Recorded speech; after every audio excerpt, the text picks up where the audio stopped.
दोस्तों, आज मैं आपको एक कहानी सुनाने जा रहा हूं जिसका विषय है कर्म करते रहो, फल की चिंता मत करो। हम अक्सर सोचते हैं कि अगर हमें पता ही नहीं कि हम जीतेंगे या हारेंगे तो हम लड़ें ही क्यों। हम फल को हाथ में पकड़े बिना कदम आगे बढ़ाना ही नहीं चाहते। लेकिन क्या आप जानते हैं, फल की चिंता करना असल में अपनी जीत की संभावना को कम कर देना है।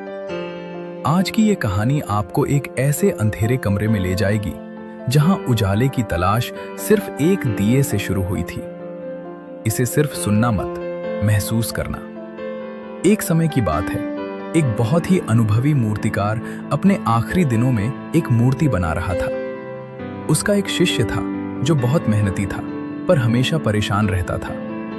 एक शाम शिष्य ने पूछा, गुरुजी, आप अपनी पूरी जिंदगी इस मिट्टी को आकार देने में लगा दी, आपको क्या मिला? न बहुत धन, न बहुत बड़ी शोहरत। क्या आपको डर नहीं लगता कि आपकी ये मेहनत एक दिन मिट्टी में मिल जाएगी?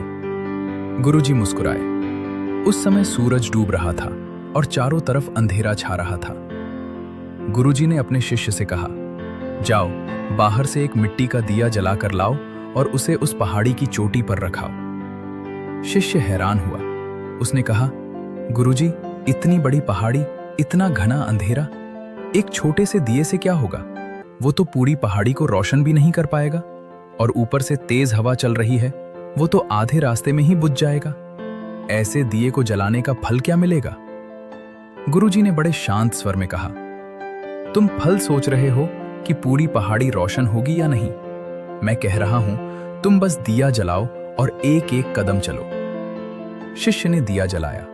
जैसे ही उसने पहला कदम रखा, उसे सिर्फ अपने हाथ और अगला एक कदम दिखाई दिया।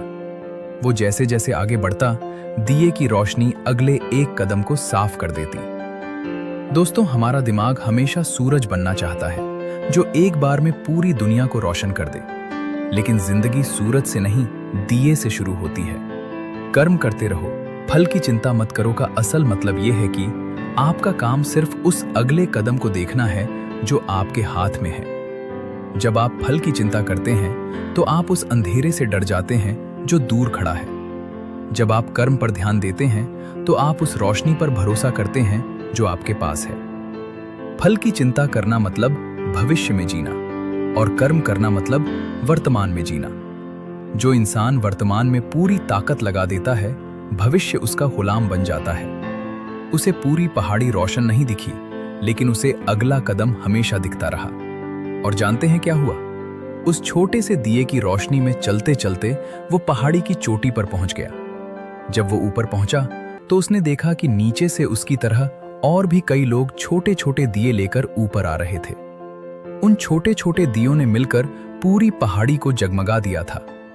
वापस आकर उसने गुरुजी के पैर पकड़ लिए। गुरुजी ने कहा, यही तुम्हारी जिंदगी है। तुम्हारा कर्म वो छोटा सा दिया है। अगर तुम ये सोचकर बैठ जाते कि एक दिए से पूरी पहाड़ी का अंधेरा नहीं मिटेगा, तो तुम कभी पहला कदम ही नहीं उठा पाते। लाइक करें, सब्सक्राइब करें। याद रखिए, आपकी कहानी अभी खत्म नहीं हुई है।